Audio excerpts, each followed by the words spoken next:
এটা বলতেই হবে বারবার, বারবার না বললে অনেক সময় মনেও রাখতে পারে না, ভুলবার একটা প্রবণতা আমাদের থাকে। যে সবচেয়ে বড় গৌরবের বিষয়, ত্রিপুরা আজ দেশের তৃতীয় পূর্ণ স্বাক্ষর রাজ্য। কাজে এটা একটা আমাদের জন্য বিরাট বিষয়। 23শে জুন 2025 সেটা আমি নিজেও সেখানে ছিলাম, সেন্ট্রাল থেকেও আধিকারিক এসেছিলেন।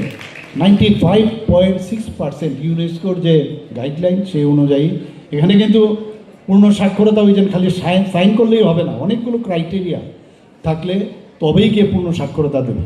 আমি তো আরও বেশি করে বলি যে মিজোরাম এবং গোয়াকে দেওয়া হয়েছিল এর আগে, এবং তৃতীয় আমরা, আমাদের লোক সংখ্যা কিন্তু এই দুটো রাজ্যের থেকে অনেক বেশি। অর্থাৎ যে ক্রাইটেরিয়া দেওয়া হয়েছে সেই ক্রাইটেরিয়া অনুসারে এতগুলো লোককে কাভারেজ দেওয়া, মানে 95% হলেই কিন্তু পূর্ণ সাক্ষরতা। বাকি অনেকে ডিসেবল থাকে, অনেকে আসতে পারে না, এই কারণে ইউনেস্কো এটাকে বলে 100%।